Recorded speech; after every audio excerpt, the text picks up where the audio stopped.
A paz a todos, Ministério do Esporte, minhas crianças aí, um beijo, amém? Hoje nós estamos fazendo uma live com testemunho, né? Do Fábio, e é um testemunho assim que eu acredito que seja assim um testemunho muito edificante, sabe, irmãos? Até de superação, né? Com certeza. Né? De superação, porque não é fake news, é real. Não foi fácil, né? E não foi fácil, mas com Deus e o querer, né? Com certeza. Colabora, né? Então vamos lá. A senhora aí, se você quiser. Paz do Senhor, meus irmãos da Deus Forte, vocês que estão nos assistindo aí em algum lugar do mundo, algum lugar do planeta, né? Aqui em São Paulo, fora de São Paulo, enfim, que a paz do Senhor Jesus esteja com todos vocês e que a graça do nosso Deus possa cada vez mais os abençoar no nome do Senhor Jesus. Glória a Deus. Então, irmão Fábio, vamos lá. Assim, você começou quando? Quando assim você conheceu Jesus? Ou antes disso você já tinha assim uma vida da maneira assim, mundo ou não? Bom, digamos assim, eu comecei a ouvir falar de Jesus quando eu tinha por volta de 12 ou 13 anos de idade. Né? Meus pais eles começaram a frequentar uma denominação que hoje é uma denominação bastante conhecida, muito grande. E, digamos assim, eu ouvi falar de Jesus lá. Ouvi falar de Jesus, ouvi o que Jesus fazia. Fui pastor dessa determinada denominação, que eu não tenho por que falar o nome dela aqui nesse momento, porque não tenho nenhum interesse disso, não tem necessidade. Mas lá eu ouvi falar de Jesus e pregava aquilo que eu ouvia. Né? Lia a Bíblia, recebia instruções, era pregado da forma que as pessoas queriam, não que diretamente a forma que Deus ele gostaria que fosse.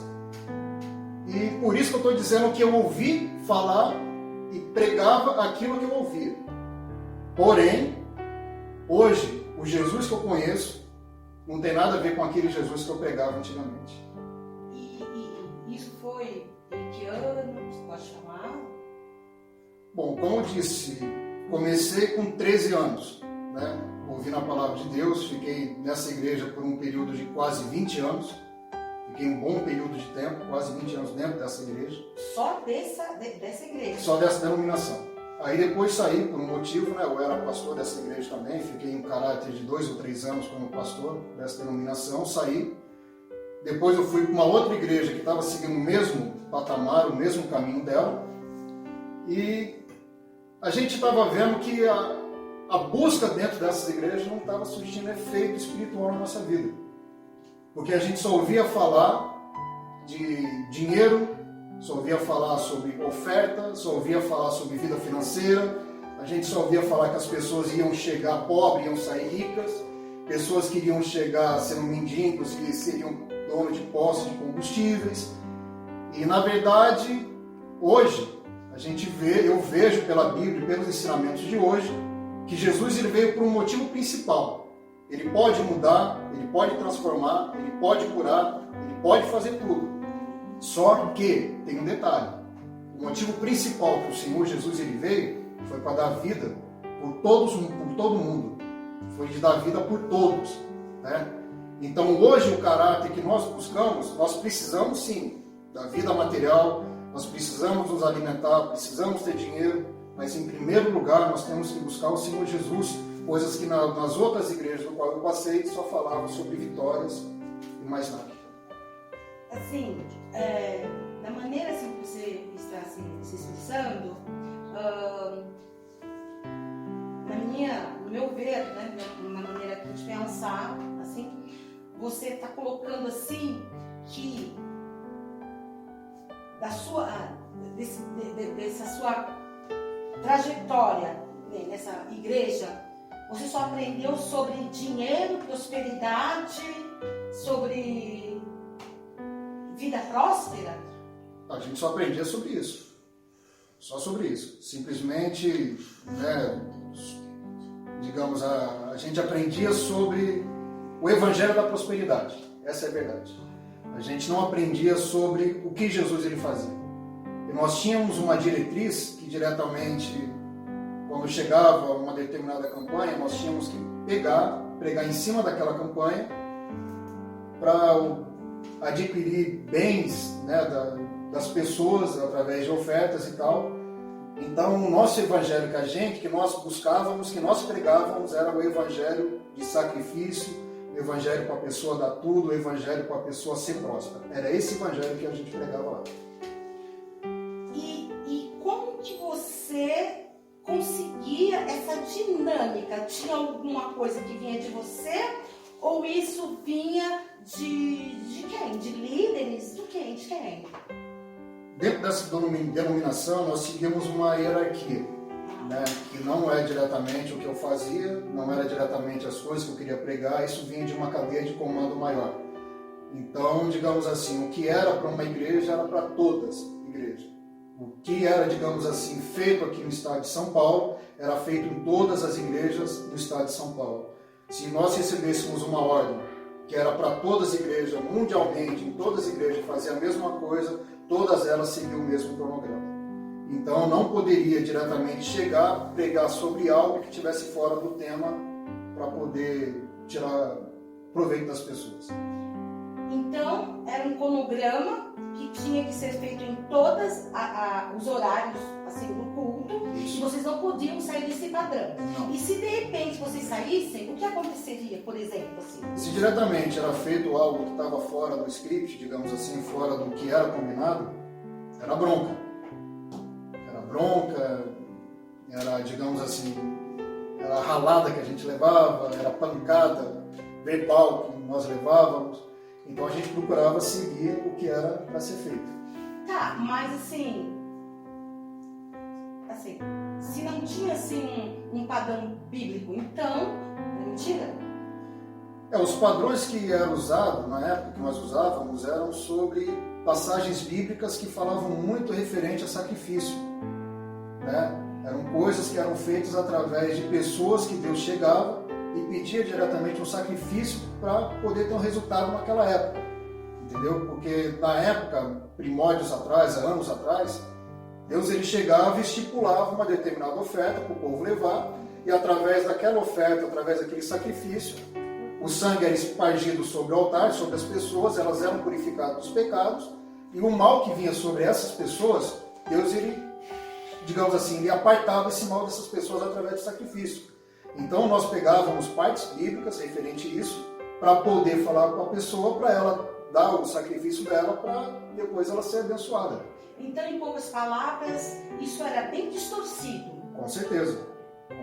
Porque hoje, né, como eu estava falando, o evangelho que eu vejo, o evangelho que eu escuto, o evangelho que eu procuro pregar, simplesmente se resume numa coisa, que Jesus ele veio para salvar.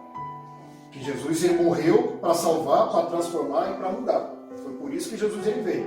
A Bíblia em momento nenhum fala que Jesus ele veio para dar riqueza. Em nenhum momento a Bíblia fala, em nenhum momento a Bíblia diz que o Senhor Jesus ele veio para fazer a pessoa ser rica. Muito pelo contrário. Ele falou que ele é o caminho, a verdade e a vida. Ele não fala na palavra dele, eu sou o rei, eu sou rico, eu sou do meu pai e quem me seguir vai ter riqueza. Não. Fala que é o caminho, a verdade e a vida, ninguém vai a Deus se não for através do Senhor Jesus. Então é esse evangelho que hoje a gente procura pregoar. E assim, o que te levou a descobrir ou a perceber, o que te levou a... Qual foi essa força maior aí, podemos dizer assim, que te levou a descobrir que o que você estava não era uma coisa assim, vamos colocar, diretamente Bíblia, e que te levou a reconhecer que ali não é do seu lugar? Bom, é que na verdade o que ocorreu é o seguinte, isso não só comigo, isso com outros pastores que eu já tive a oportunidade de conversar também, apesar de talvez nós estávamos fazendo coisas erradas referente ao Evangelho, mas a gente procurava fazer com amor. Para a gente estava procurando fazer aquilo como se fosse para Deus, e não diretamente para o homem. Então, se fosse necessário, um sacrifício, digamos assim, da igreja, nós pastores, fazemos um jejum, para a senhora ter uma ideia, de 24, 36, 48 horas para poder abençoar o povo através da oferta, a gente fazia isso. Então, diretamente, nós fazíamos porque pensávamos que estávamos fazendo algo para Deus. Então, a gente procurava fazer aquilo com amor. E, digamos assim, tudo o que ocorre na vida da pessoa, tudo é por uma permissão de Deus. Eu fui, digamos assim, tirado da obra. Me tiraram. Por uma coisa, eu fui acusado de algo que eu não fiz. Eu fui tirado por algo que eu não cometi. E uma coisa eu digo para as pessoas dessa denominação, para essas pessoas que me tiraram da obra de Deus, que é o seguinte: eles poderiam ter me tirado da obra. Não faço mais parte dessa igreja. Só que a unção que Deus me deu, ela permanece comigo. Porque eu procurava fazer para Ele, não procurava fazer para ninguém. Entendeu? E como eu saí, não vou negar, eu tive problemas, eu fiquei, digamos assim, totalmente descontrolado. Quando me tiraram da obra, eu tentei, me deu vontade de me jogar na linha do trem. Porque para mim foi como se eu tivesse tirado a minha vida, porque era algo que eu amava. Eu amava aquilo que eu fazia. Não media esforço, media sacrifício. Se fosse para, eu como pastor, se fosse para estar na rádio 2 horas da manhã, fazia as reuniões 2 horas da manhã, eu estava na rádio. 7 horas da manhã eu estava na igreja de novo. 8 horas eu estava começando a fazer as reuniões, fazer os cultos. E assim a vida era rotineira. E não media esforços para isso. Então quando a gente é arrancado, é como se fosse tirado uma perna, um braço, como se fosse um filho nosso que tivesse morrido. Porque é algo que nós fazíamos com o coração, é algo que nós fazíamos com amor. E isso depois me levou a consequências que foram terríveis, porque eu não conseguia, eu perguntava a Deus por que eu tinha saído de algo que eu fazia para Ele. Eu não conseguia entender que era um propósito de Deus na minha vida. Eu não entendia que Deus me tirou desse lugar porque Ele tinha um propósito para mim em outro local.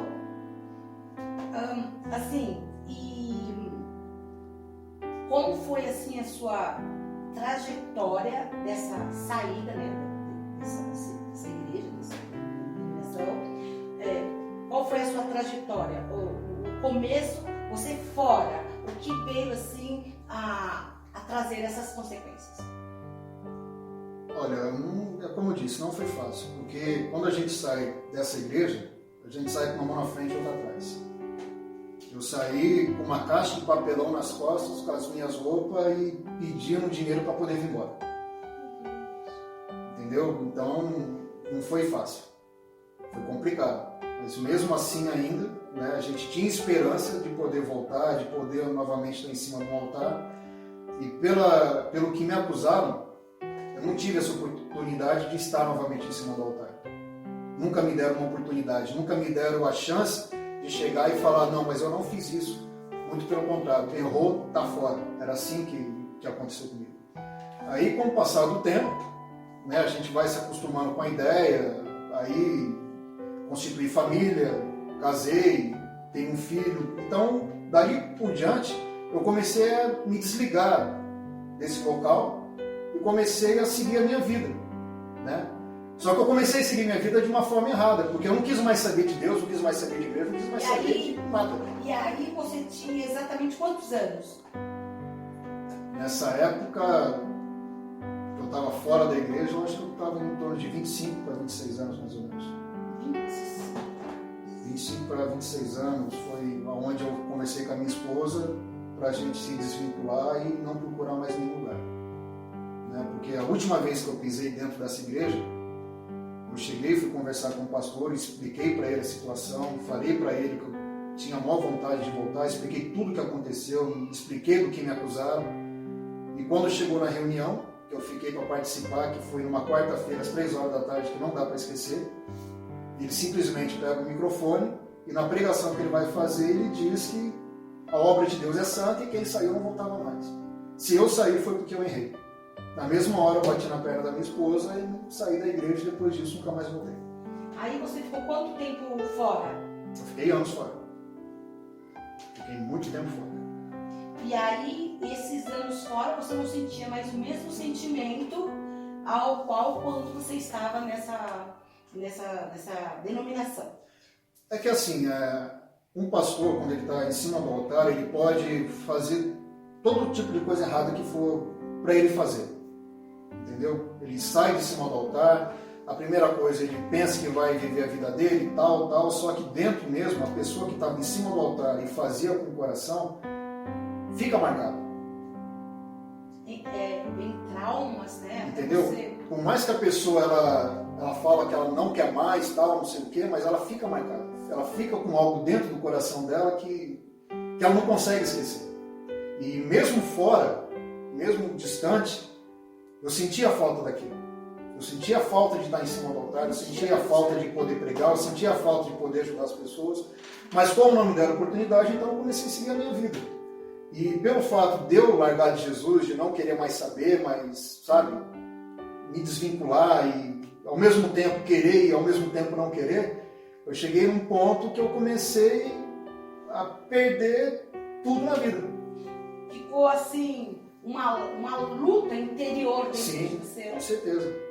Ficou algo que, né, eu procurava esquecer, não queria saber, aí saía, bebia, até nesse ponto, todas as vezes que eu estava de folga na minha casa, era churrasco, era chamando amigos, era bebedeira, tal, não sei o quê.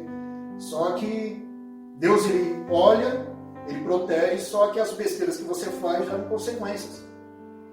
E dentro dessas consequências, eu estava bem estabilizado, estava ótimo. Na época minha esposa não trabalhava, era só eu que conseguia manter tudo na minha casa. Tinha um bom emprego, tinha um bom salário.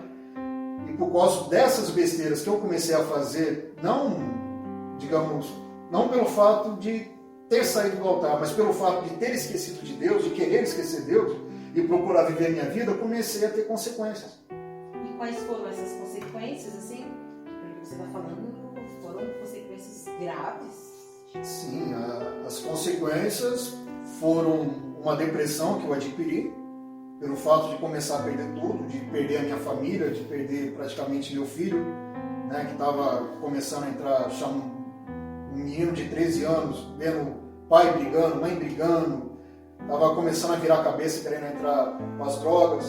Eu caí numa depressão, que estou vivo hoje porque Deus me deu a oportunidade de estar vivo. Caí numa clínica psiquiátrica. Dentro dessa clínica psiquiátrica eu comecei a usar entorpecente, uma coisa que era para eu poder me ajudar. Eu recebi ajuda de um lado, mas comecei a entrar por outro. Né? Comecei a usar droga dentro de uma clínica psiquiátrica que eu estava me tratando. Dentro da própria clínica? Dentro da própria clínica, porque o lugar que eu ficava era chamado de hospital dia, então eu ia para lá todos os dias, né? E o convívio lá era diretamente com drogado, com pessoas com depressão, pessoas que tinham problema de esquizofrenia, tudo junto. E o papo dos meninos lá era droga. Aí chegou um dia que eu falei, eu vou experimentar essa porcaria. E ali você começou, ali eu comecei, aí saí um determinado dia de lá, eu passei num determinado lugar aqui em Cotia, e sem ninguém me conhecer, eu comprei uma paranga, comprei algumas gramas de cocaína e comecei a usar. E dali por diante não parei mais. Assim, do nada pai começou e aquilo já foi envolvendo, e você foi entrando pro mundo. Aí comecei a entrar num mundo de cabeça. Aí comecei a me afundar literalmente nas drogas. Aí você começou em qual delas? Comecei primeiramente com a cocaína, né, que eu utilizei a primeira vez, eu fiquei, digamos assim, apaixonado por ela. Jesus. Verdade, fiquei apaixonado porque ela estava me dando uma tranquilidade, estava me dando euforia, porque eu estava praticamente, pelo fato de ver tudo se perder na minha vida, era a única coisa que eu tinha para poder me alegrar um pouco. Nessa concepção, você achava que as drogas fariam com que você esquecesse do que você passou. Sim. Dentro dessa consequência, dessa igreja que você... Sim. Aí, devido a isso, né, eu comecei a utilizar cocaína. Fiquei por quase 5 anos utilizando cocaína. 5 anos? Quase 5 anos, né, utilizando droga, utilizando cocaína. Eu cheguei no ponto de levantar de manhã e meu café da manhã ser pó. Escovar o dente e inalar pó. E cheirar cocaína. Deus! Eu cheirava cocaína praticamente o dia inteiro. E você trabalhava? Você tem... Nessa época eu estava afastado pelo INSS e tudo que eu recebia ia, digamos assim, para cocaína. Você estava no INSS por conta Do problema da depressão que eu tinha. que você ficou na clínica. Isso. E assim, sua esposa, seu filho... A minha esposa, ela estava desnorteada, porque ela estava vendo a situação deplorável que eu estava entrando, né, pelas coisas que estavam acontecendo. Meu filho, ele estava perdendo a cabeça também, né, estava perdendo o juízo já, porque eu acredito que eles sabiam que eu utilizava, porque por diversas vezes eu usava droga dentro da minha casa com meu filho dentro de casa. Eu fumava maconha num lugar e meu filho estava no quarto dele. Eu usava cocaína na cozinha e meu filho estava no quarto dele. Entendeu? Então a vida totalmente deplorável, destruída. E assim, a convivência e quando que essas suas, né, atitudes dentro das drogas, e como que foi assim, alguém descobriu? Quem descobriu primeiro? Sua esposa? Seu filho? A primeira vez a minha esposa, nessa vez que eu fui para comprar a droga, ela percebeu que eu estava diferente em casa, ela foi mexer na minha gaveta, ela encontrou a paranga que eu tinha comprado, que no caso era maconha, uma bucha de maconha, e tinha encontrado umas gramas de cocaína num saquinho preto que eu tinha guardado dentro de uma meia. Aí ela pegou e dali ela descobriu que eu estava utilizando. Aí ela descobriu e qual foi a reação, sua reação ou a dela? A reação dela foi que queria chamar a polícia, né, aquela coisa toda tal, mas né, como a vida estava destruída, então a gente estava levando da forma que dava. Ela também não estava em igreja nenhuma, nenhuma denominação? Não, nessa época não. E como que você conseguiu, de uma certa forma, se regenerar? Levou muito tempo? Como que você conseguiu chegar hoje nesse patamar que você está? Porque vendo assim, é impossível acreditar que você ficou numa clínica psiquiátrica, que você se viciava. É impossível. Olha, não foi do dia para a noite, foi complicado. Não foi fácil. Porque, assim, do jeito que você está falando, você chegou a morar na rua, você virou mendigo? Quase virei mendigo. Porque eu cheguei e fiquei um tempo separado da minha esposa. Ah, vocês chegaram a se separar. Fiquei separado da minha esposa por um período de tempo. Fiquei morando com os meus pais. E todo dia, eu levantava de manhã, escovava o dente, falava na gíria, dava um tiro, né, que é cheirar a cocaína, ia pro bar, passava o dia no bar, bebendo, usando droga, fumando maconha, cheirando cocaína. Fala tudo. O que viesse pela frente eu utilizava. E seus pais perceberam? Talvez eles perceberam, mas nunca me falaram nada. Porque por diversas vezes, algumas vezes, eu não sei como que eu chegava em casa. Se eu falar para a senhora, para quem está me assistindo, que eu lembro como que eu chegava em casa, é mentira, porque eu não lembro. Não lembro. Tão drogado que você... De tão chapado de pó, bebida que eu tava. Teve um domingo que isso não dá para esquecer. Eu fui pro bar cedo, acho que foi até no Dia das Mães, não me recordo o ano agora. E eu fui para lá, bebi, enchi a cara, usei muito pó, usei muita cocaína, saí do bar, não sei como que eu saí do bar, eu só sei que quando eu cheguei em casa, eu não tava, eu não lembro. Não sei como que eu estava em casa, não sei como que eu cheguei em casa, não sei se me levaram, não sei se eu fui a pé, eu não sei. Não sei se eu fui engatinando, eu não lembro de nada. Só sei que eu cheguei na minha casa. E quando passou uns minutos, eu coloquei a mão no bolso, eu passei na biqueira e não lembro de ter passado na biqueira. Eu passei na boca, comprei, se não me engano, uns 10 ou 12 pinos, Fui para minha casa e não lembro de ter passado na boca. Só sei que meu bolso estava cheio de cocaína. Estava bêbado, estava chapado. Não sei como que eu cheguei lá. E assim, e nisso foi esse período de 5 anos? Período de quase 5 anos. Assim, e a sua esposa, você já estava separado ou você chegou a voltar depois? Eu voltei para casa depois que ela começou a procurar alguns lugares para ir. Entendi. Depois que ela começou a procurar alguns lugares para ela chegar, para ela ir, que ela foi em diversos lugares, em diversas igrejas. E o lugar que ela foi, que ela se sentiu bem, que ela se sentiu confortável, foi no ministério que nós fazemos parte hoje. E como foi essa chegada? Assim, ela chegou, mas vocês estavam juntos? Ou a vida estava toda no seu filho? Quando ela chegou, a princípio, a gente estava separado, né? Ah, vocês estavam separados? Estava separado. Eu estava morando com os meus pais. Então ela veio primeiro? Ela veio primeiro. Ela veio buscar Isso. a sua libertação. Na verdade, ela veio buscar por ela. Ela veio por ela, porque ela não estava aguentando mais ver a vida que ela estava levando, na verdade. Que ela estava disposta a se separar literalmente. Cada um viver a sua vida e tal. Então ela veio procurar um conforto. Porque aonde indicavam para ela ir, ela pegava e ia. Não interessava a distância, não interessava a igreja, não importava o lugar, ela pegava e ia. Só que o lugar que ela se sentiu bem é no ministério que nós fazemos parte hoje. Certo. E ela veio assim, ela já conhecia esse ministério? Ou alguém assim deu alguma informação para ela? Ou ela já chegou? Não, ela foi, segundo o que ela me conta, ela foi convidada.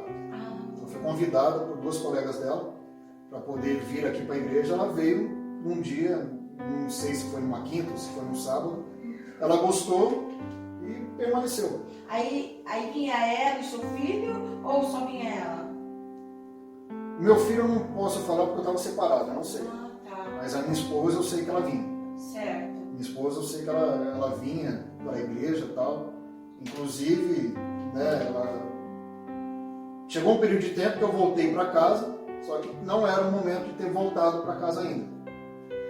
E nesse período que eu retornei para minha casa, ela estava começando a frequentar essa igreja que nós fazemos parte hoje. Certo. Só que ela chegava, ela não falava nada comigo, eu via que ela estava diferente e tal, mas a gente não tinha contato. Nem um bom dia, nem boa noite, nem nada. Tanto que a gente brigou novamente, eu voltei para casa dos meus pais de novo e ela continuou frequentando a igreja. Certo. E dentro de mim começou a gerar uma revolta porque eu não estava vendo o que Deus estava fazendo de mudança na vida dela, principalmente. Né? Então eu comecei a ficar irado, com raiva, com ódio dessa igreja que hoje, graças a Deus, está vivo para ela. Mas você ficava com raiva. Por quê? O que você queria ver nela que você não conseguiria ver? Não conseguia ver? Porque a minha esposa, Ela te deu desprezo. ela me dava desprezo. Só que o desprezo que ela dava era o silêncio que talvez Deus estava mandando ela ficar para a gente não ter atrito. Deus estava trabalhando na vida dela para quando ela chegasse, Isso, calasse. Isso. Creio eu que era a orientação de Deus e a orientação da pastora e das outras pessoas que já viveram por momentos assim e orientavam ela que era para ela permanecer dessa maneira. E eu começava a ficar com raiva e irado porque para mim estavam colocando na cabeça dela que era para ela, para a gente se separar definitivamente. E assim, e o seu filho vinha junto ou com ela? É que você não sabe, né? Não sei. Essa parte, eu acredito que o meu filho vinha porque, como foi ele que me trouxe para a igreja, ele sabia. Foi o seu filho que te trouxe com quantos anos? Acho que em torno de 12 ou 13. Trouxe você para essa igreja? Para essa igreja. E como você chegou? Essa igreja, a princípio, foi assim. Aconteceu alguns problemas que eu queria matar a pastora dessa igreja. Você queria matar a pastora? Mas por quê? Eu queria matar a pastora dessa igreja porque, como eu disse, para mim ela estava influenciando a cabeça da minha esposa para a gente se separar. Meu Deus! Então, mas você chegou a falar isso para a pastora ou só para sua esposa? Não, eu falei tanto para ela, para minha esposa, quanto para a pastora que eu queria matar ela. Você chegou a falar para a pastora que você queria matar ela? Sim. Mas era só de boca? Não, Você estava blefando? Não, eu vim para pegar a pastora. Você veio para pegar a pastora? Eu vim para pegar a pastora. Meu Eu Deus. vim para pegar, vim para desafiar, o que eu recebia lá em casa, às vezes, que a pastora, né, ela orava por pessoas e de repente, se a pessoa tivesse algum mal, aquele mal saía. Aí eu questionava, se ela é mulher de Deus, ela vai colocar a mão na minha cabeça, não vai acontecer nada, que endemoniada é ela. Então eu quero ver se ela é de Deus. Você falava que a pastora desse ministério seu, você estava que a sua esposa estava, era endemoniada. Você desafiava ela. Desafiava. Tanto que eu vim aqui uma vez, eu queria debater com ela, queria pegar ela, ela não me atendeu. E naquele dia eu fui irado para casa, fui com raiva. No outro dia, numa segunda-feira, eu fui na casa de um colega meu, fui cheirar cocaína com ele. Ele tinha uma arma em cima do guarda-roupa. Eu pedi emprestada para ele para vir aqui para sapecar, para matar a pastora. Só que ele não me emprestou a arma. O cara não emprestou, o seu colega? Não emprestou. Inclusive, ele cheirou cocaína junto comigo. Nós cheiramos cocaína juntos. Ele não aguentava cheirar o mesmo, não conseguia me acompanhar. Meu Deus. E ele chegou para mim e falou em um determinado momento que eu ia morrer de tanto cheirar cocaína. O próprio que usava com você? Isso. Só que, infelizmente, ele foi e eu estou vivo. Nossa, o moço... Ele chegou a falecer. Encontraram ele morto na casa dele no banheiro. Meu Deus. Tá. E, então, voltando lá, e como que foi, e como você conseguiu... você conseguiu matar a pastora? Não. Você não, quem? Não. Quem tá em você, né? Não, Porque não. pessoas sem consciência... Eu vim 3 vezes aqui. 3 vezes na igreja. A terceira vez que eu vim, Até você vinha, mas entrava, assistia a Não. culto, ou você só vinha não, por pra 2 afrontar a vezes. pastora? Por 2 vezes eu vim para afrontar a pastora. Aí chegou um sábado, eu estava em casa, vim para a igreja. E sentei no último banco. O vinho estava barbudo, estava cabeludo, estava todo desconjuntado, estava parecendo um bicho. Meu Deus. Né? Ninguém chegava próximo, ninguém chegava perto, porque as pessoas tinham receio de chegar perto, né? Tinham receio de Você era conversar. violento? Por quê? Por quê? Eu acho que a minha cara assustava, né? Apesar que minha cara não é tão bonita assim, mas era aquela cara de ruim mesmo, aquela cara de ira, de raiva. Contar o que tá por trás. Né? A gente vinha pra cá com raiva, com ira. Eu vim pra cá dessa forma. Só que o interessante é que quando acabou, pra mim era chamado de reunião, né? Mas na verdade era um culto. Quando acabou o culto, eu saí daqui parecendo que nunca tinha cheirado cocaína. Como assim? Não sei explicar, eu saí daqui bem. Você queria me matar a pastora? Eu vim pra matar, mas eu saí daqui diferente. E quando você chegou naquele dia, você estava sem a droga ou já estava cheirado? Não, muito pelo contrário. Eu cheirei cocaína no sábado o dia inteiro. E aí sim, você veio para a igreja E assim? vim pra igreja. Vim pra igreja porque eu fui desafiado pela minha esposa de vir pra igreja. Ah, sua esposa desafiou você. Foi. E como foi? Ela chegou e falou que, né, se eu era homem, era para vir para a igreja. Ela chegou a falar isso? Se você é homem, você vai para a igreja? Ela chegou a falar assim para mim. Que era para eu, se eu fosse realmente um homem, era para vir para a igreja para ver, conhecer o trabalho de Deus aqui. Eu falei, Deus não habita naquele lugar, eu vou te mostrar. Só que quando eu vim para a igreja, a palavra coincidiu. A palavra coincidiu. O que foi pregado num dia. Com o que foi pregado. Digamos assim, as músicas, todas elas bateram lá no peito. Principalmente aquela música Ele Não Desiste de Você, do Marquinhos Gomes, porque aquilo foi direto. Foi como se fosse uma chance que Deus estava me dando naquele dia. Nossa, você lembra assim, nítido. Nitidamente. Tudo que foi pregado, eu lembro. Eu estava drogado, eu estava bêbado, eu estava chapado. E mesmo assim, tudo que foi pregado, eu não esqueço. E assim, aí, mas antes de você, assim, você veio sozinho ou alguém te trouxe? Ou seu esposo? Não, a princípio, a primeira vez, nessa terceira vez que eu vim com a minha esposa e com o meu filho. Certo. Eu vim com os dois. Aí, depois disso, nós discutimos de novo em casa. Eu voltei para a casa dos meus pais, voltei para a casa da minha família, da minha mãe e do meu pai. E acho que foi numa segunda-feira, eu fui visitar o meu filho, fui conversar, liguei para ela falou que estava todo acabado, que era para eu cuidar da minha vida, que era para ela cuidar da vida dela, não sei o quê. E eu tinha cheirado nesse dia. E quando eu recebi essas informações dela, eu passei mal, pedi para o meu filho me trazer aqui para a igreja. Você pediu pro seu filho se converter. Quantos anos ele tinha? Entre 12 e 13. Eu não sei diretamente, não lembro assim. E a pastora te recebeu? Alguém te recebeu? Não, quando eu cheguei aqui, a pastora de pronto atendimento, apesar que era uma pessoa que eu queria matar, ela largou tudo que ela estava fazendo e veio me socorrer, porque eu não estava bem.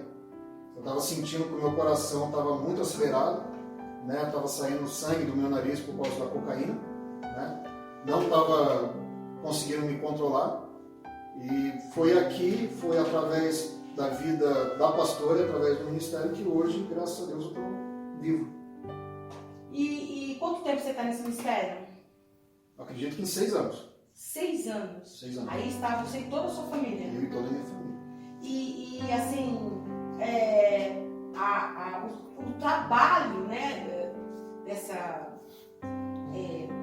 o trabalho que foi feito em você, assim, espiritual, foi assim, pago?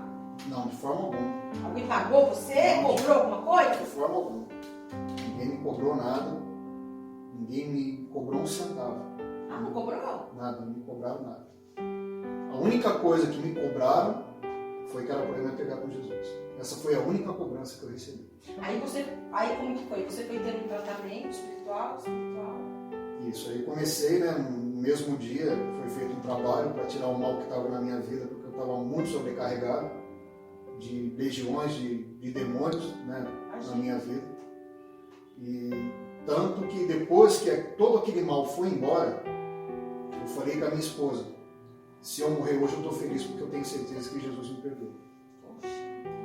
Se eu morrer agora, eu tenho certeza que eu vou estar com Jesus. E por que você teve a certeza? Porque você viu que ali você conseguiu se libertar, né, desses demônios, e ali você sentiu que você precisava de Deus. Com certeza. Como eu falei no princípio, a droga ela não saiu da minha vida da noite para o dia. Eu tive muitas recaídas, várias recaídas. Mas só que as recaídas que eu tive, ninguém chegou e me apontou, falando que eu estava errado, que isso, aquilo, tal.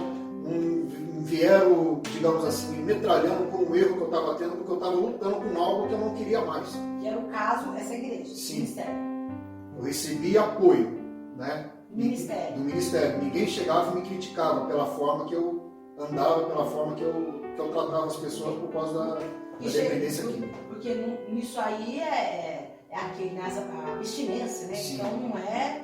E daí você chegou, né, a pastora te cuidou da sua vida, e quando você se sentiu assim realmente liberto, qual foi a sua primeira impressão?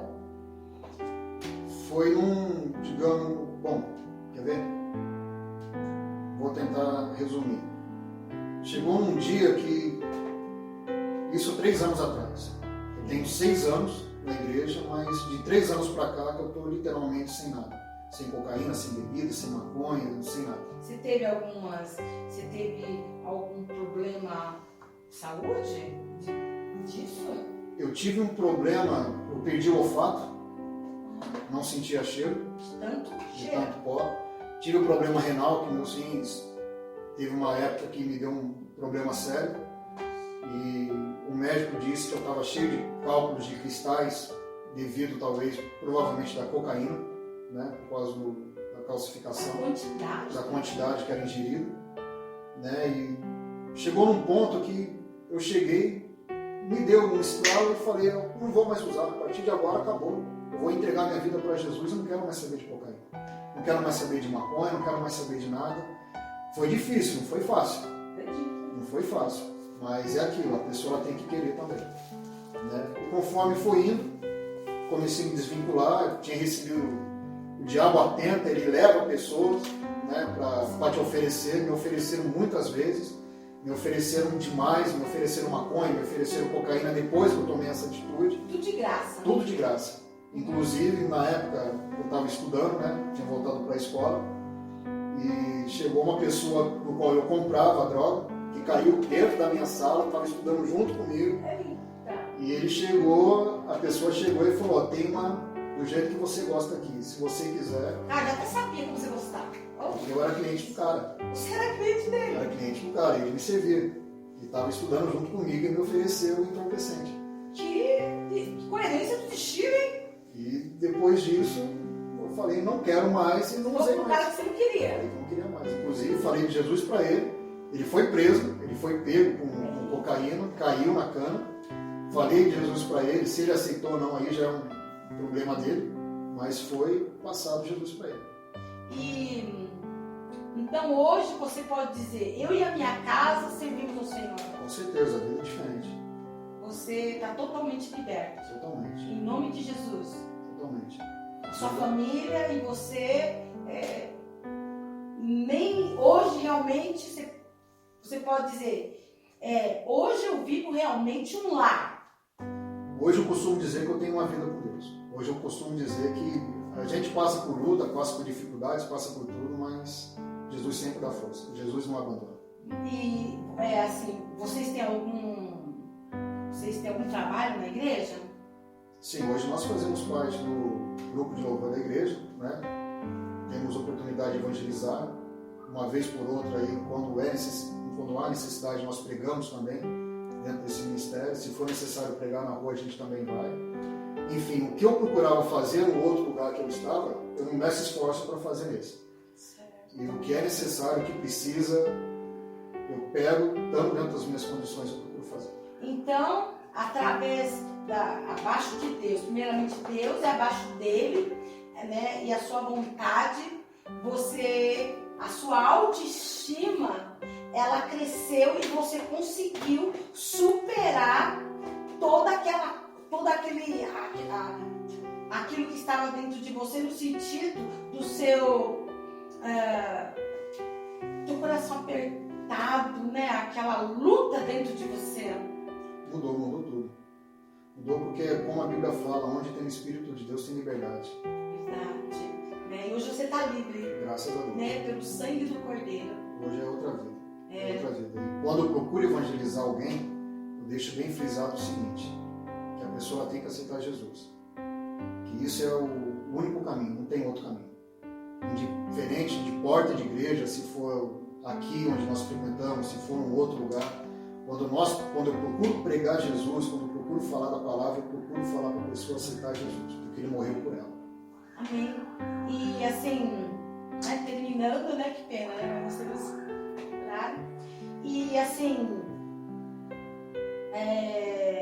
você gostaria de passar alguma coisa, né? Para de repente, alguém agora, foi um Fábio ontem, ou de repente agora alguém está cheirando, está passando uma mesma situação que você, a mulher da desesperada, o marido se drogando, ou muitas vezes até com um revólver na cabeça se matar, né? É verdade.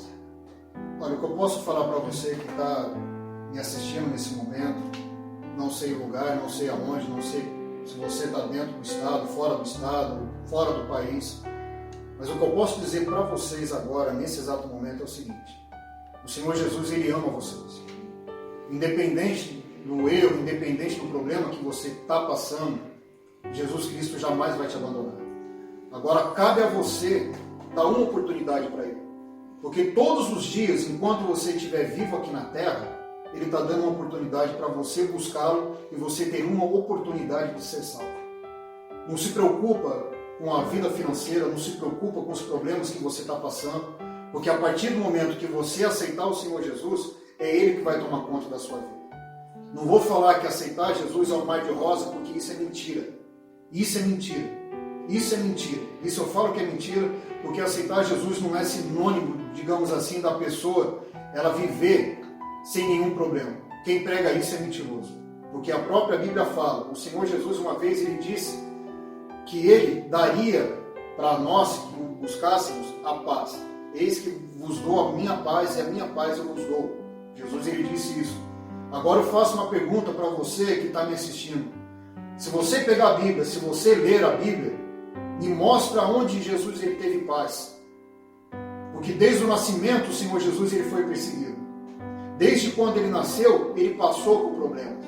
Desde quando ele nasceu, ele foi, digamos assim, hostilizado pelas pessoas. Literalmente, pelo que a Bíblia fala, Jesus ele não teve paz. Mas não teve paz pelas pessoas, mas ele tinha uma paz interna dentro dele que era dada pelo Pai dele. Então, da mesma forma, eu falo isso para você.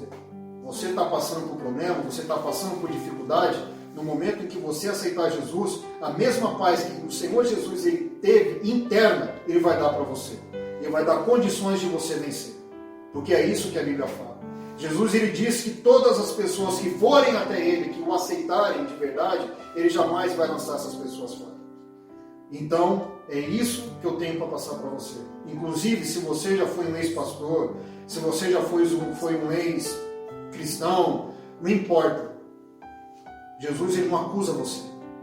Jesus ele não está te acusando. Quem acusa é o homem. Quem acusa você é o homem. Jesus não acusa você. Então dá uma oportunidade, volta para ele. Ainda mais agora, por tudo que nós estamos passando aqui na Terra, isso é um princípio que lá para frente pode ser que venha ficar pior. Então a única coisa que eu posso falar para vocês, como um pastor, como uma pessoa de Deus, aceite Jesus e dê uma oportunidade para ele. Deixa Jesus entrar dentro do seu coração. Deixa o Senhor Jesus entrar dentro de você para você ter vida. Então é isso que eu passo para vocês e agradeço a oportunidade, agradeço por tudo que foi feito. Que isso é só uma parte. Se for para a gente contar tudo o que ocorreu, as coisas que aconteceram, como foi e tal, isso tem muito mais coisa para contar. Vai ser muito extenso. Mas o que eu posso falar é o seguinte: da mesma forma que Jesus mudou a minha vida, ele pode mudar a sua também. Glória a Deus, muito, né? Fábio, né? E Deus, irmãos, ele é maravilhoso. Creia nisso, mas para isso, dê lugar, né? Deus bate. Ele não é igual Satanás, que entra, né? Sem pedir licença. O nosso Senhor Jesus pede licença. Mas só um momentinho. Uma coisa eu não posso deixar de falar para você. Se você mora por aqui, na região de Cotia, não estou fazendo propaganda não, porque quem faz propaganda é a televisão. Eu falo de uma coisa que aconteceu. A minha vida mudou no Ministério Deus Forte, aqui no Jardim Isis, Rua José Monteiro da Fonseca, número 174. Quando parar com essa pandemia, quando acabar com isso, que em nome de Jesus isso vai acabar, você está convidado para conhecer o nosso ministério. É isso aí, galerinha. A paz do Senhor a todos.